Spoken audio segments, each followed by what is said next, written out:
welcome to part 4 of my 5-part first-time homebuyer series. So number 4, we're going to be talking about opening escrow.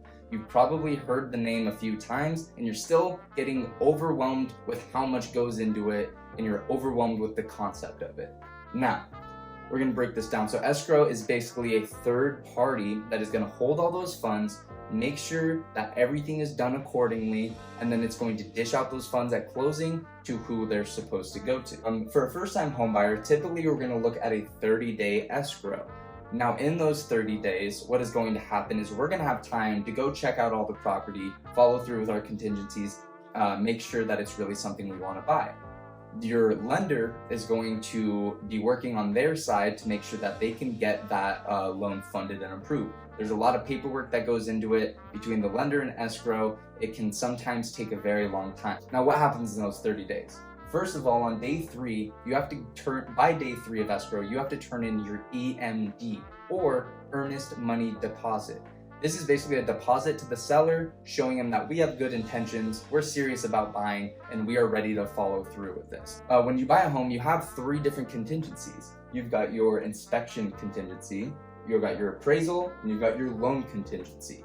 Now, these are basically your safety blankets. So you're gonna have escrow to figure everything out, check out the house, and if anything doesn't come back how you were hoping it would, or maybe it's a major problem with health and safety issues, there's a hole in the floor and that wasn't caught and that seriously decreases the value, anything like that, here's where you're gonna have time to figure that out.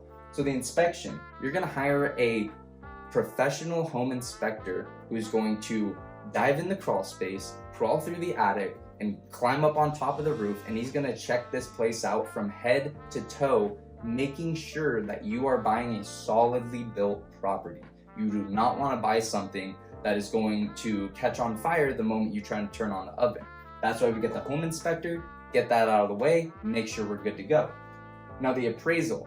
So when you get a loan, right, the lender is already approving you for a specific loan to value amount, and this is in the form of a percentage. So using easy numbers, let's say there's a house that's $100,000 and you want to buy it.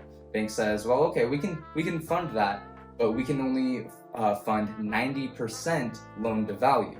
That means that they will fund $90,000, and it's on you to figure out that other $10,000. Let's say you have that $10,000, you're ready to go on the down payment, everything's set. We get the appraisal done. Appraisal comes in at $110,000, so you were about to buy it for much lower than the appraised value. Well, that's great for you. You're already getting that extra equity. If the appraisal comes in higher than what you're buying it for, you're good to go. You're already moving in with instant equity. You don't even have to pay as much as it's worth to get the house. Now, if that appraisal comes in lower than anticipated, say it came in at $90,000, well, they're not going to give you $90,000 now, because that would be 100% of the loan value. Now they're going to give you only 90% of $90,000, and you have to come in with that extra money to close the appraisal gap. So by day 21, you've got our loan contingency. By day 21, we have to wipe that out, saying, yes, we're good to get the loan, we're good to go. Loan and appraisal go hand in hand sometimes, because sometimes if that appraisal comes in low and you don't have the down payment, well, unless you can get a gift from a family member or a friend, there's not really any way to fund that loan now. So we might have to back out based on one, the appraisal didn't come in right, so it can either be an appraisal contingency thing, or now we can't secure that loan. Now the mortgage company won't fund us with that loan, so we can back out based on a loan contingency. If you back out based on the inspection, find that the wiring was all terrible, sellers don't want to fix it, but it's not okay to move in, we can back out on the inspection. If you back out on any of these contingencies, you have a good shot at getting your earnest money deposit back, because it was not to your own fault. That's why we have these contingencies. You're not deciding, no, what, never mind, I don't want it. Something legitimately came up that made you realize you're buying something other than what you thought you were buying. So we can back out on those. Now, by day 27, we do our final walkthrough. When we first open escrow, me, the agent, I go through and I have a form that I fill out documenting any scratches, any holes in the walls, chips in the paint, any flooring that's coming up, say there's a separation in the carpet, or looks like a leak stain on the wall, I document the condition of the property at the very beginning of escrow.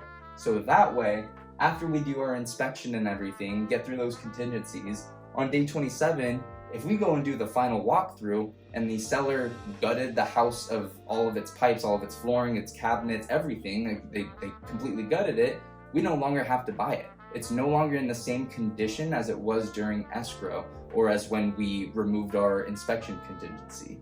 So that's why it's important, one, for me to be diligent in my initial walkthrough, and then also for us to come back and do this final walkthrough and make sure 3 days before you get keys, the house is still the same exact house throughout the entirety of escrow.